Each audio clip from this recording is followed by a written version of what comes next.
আসসালামু আলাইকুম। আমি মরেই বেঁচে গেলাম গল্পটি আগাগোড়া শুনবেন। 1993 সাল আমি ঢাকা ইউনিভার্সিটিতে অ্যাডমিশন টেস্ট দেই এবং তাতে হয় ইউনিটে আমি সমগ্র বাংলাদেশে 86তম হই। ইংরেজি বিভাগে তখন 25-এর মধ্যে রিটেনে 11 পেতে হতো। আমি 17 পেয়ে 33 নাম্বার সিরিয়ালে ইংরেজি বিভাগে ভর্তি হয়ে গেলাম। আমার অ্যাটাচমেন্ট পড়লো জিয়া হল, মুক্তিযোদ্ধা জিয়াউর রহমান হল, 521 নাম্বার রুমে আমি উঠে পড়লাম। তো ওই সময় 1993 সাল, যেহেতু বিএনপির শাসন আমল ছিল, প্রত্যেকটা হল ছাত্র দলের নিয়ন্ত্রণে ছিল এবং সে অনুযায়ী হলে থাকাকালীন তাদেরও আনুগত্য, তাদের সাথে মিছিল মিটিংও করতে হতো মাঝে মধ্যে।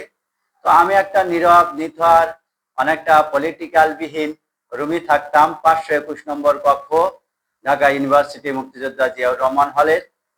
তো এইটা কিছুটা নন পলিটিক্যাল রুম হওয়ায় ওখানে ক্যাডাররা, বিশেষভাবে সেই জাকিরের কথা মনে আছে, মুক্তিযোদ্ধা জিয়াউর রহমান হল এটা জাকির বাহিনী নিয়ন্ত্রণ করত।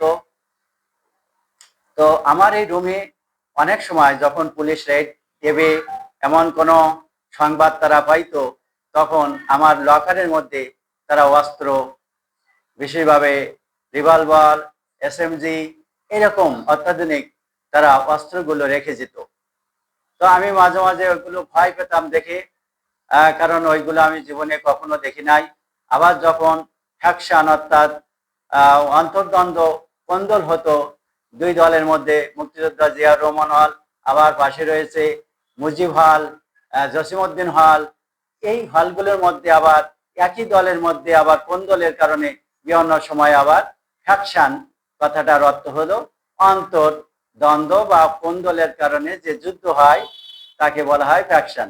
এই দলগুলোর মধ্যে যখন ফ্যাকশন হতো, অনেক সময় গোলাগুলিতে সাধারণ নিরীহ মেধাবী ছাত্র ছাত্রী অনেক সময় নিহত হতো ঢাকা ইউনিভার্সিটিতে। তো এরকম একটা ঘটনা ঘটে।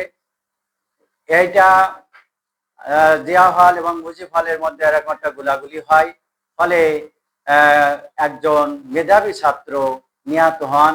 জাতীয় পত্র পত্রিকায় চলে আসে। এক পর্যায়ে আমার প্রত্যন্ত গ্রাম খুলনা জেলার কয়রা উপজেলা, সেখানে পত্র পত্রিকায় এটা প্রকাশিত হয়, মানুষ জানতে পারে। উল্লেখ্য, কয়রা ইউনিয়নের আমি তখন ঢাকা ইউনিভার্সিটির একমাত্র ছাত্র, কাজে ঢাকা ইউনিভার্সিটি বলতে শুধু আমাকেই বুঝাবে। এবং আমি 1985 সালে কয়রা উপজেলা অর্থাৎ প্রাইমারি পিএসসি পরীক্ষায় আমি প্রথম স্থান অধিকার করি, অর্থাৎ উপজেলা থেকে আমাকে সংবর্ধনা দেওয়া হয়। স্ট্যান্ড করা বোঝায়, যেটা ওই সময় বলা হতো স্ট্যান্ড। আমি ফার্স্ট স্ট্যান্ড করি কয়রা ইউনিয়ন। ফলে আমাকে মেধাবী হিসাবেই অনেকে আমার উপজেলার লোকজন জানে। সুতরাং যখন পত্রিকায় এমন একটা ঘটনা প্রকাশিত হয়, তখন চতুর্দিকে জানাজানি হয়।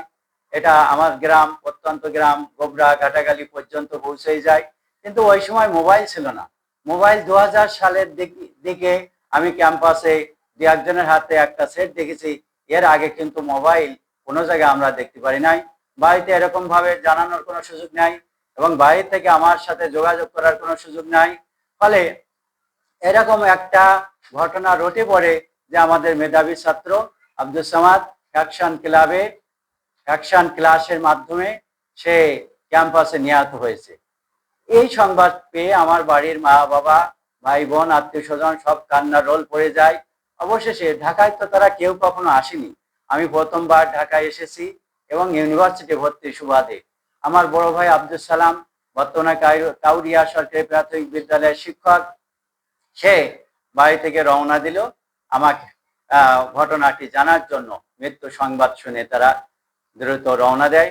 বাড়ি থেকে মা বাবা বলে একটু বেশি টাকাও সাথে করে নিতে, যদি লাশ আনতে হয় অ্যাম্বুলেন্সে করে নিয়ে আসতে দ্রুততার সাথে গ্রামে তার খবর দেওয়া হবে। ঠিক এরকম ভাবে বড় ভাই আমার ইউনিভার্সিটি ক্যাম্পাসে যায়, পথ ঘাট খুঁজে পায় না।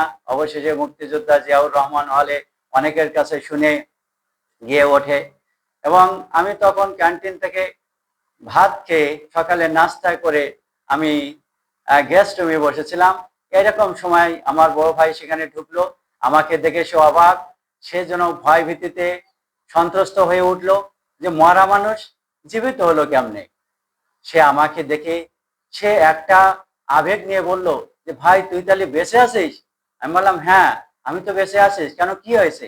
তো বললো আমাদের দিকে সংবাদ রটিয়ে পড়েছে যে ভ্যাকশনে তুই নিহত হয়েছিস।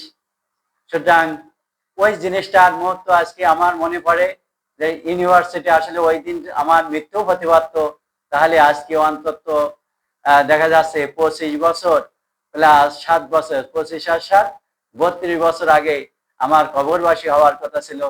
যাই হোক, আল্লাহ তাআলা এখন আমাকে বেঁচে রেখেছে, তাই কথায় ফেরাই বলে রাখে আল্লাহ মরে কে। আর কোরআনে আছে ইজা জা আজালুহুম লা ইস্তাখিরুনা সাআতান ওয়া লা ইস্তাকদিমুন, যখন মানুষের মৃত্যুর ঘন্টা বাজবে এক মুহূর্ত আগেও হবে না পরেও হবে না। কাজেই সংগ্রামী বন্ধুগণ, আমরা মৃত্যুকে তুচ্ছ করে আমাদের পার্থিব জগতের কাজকর্ম আমরা চালিয়ে যাব। সবাই ভালো থাকবেন। আসসালামু আলাইকুম।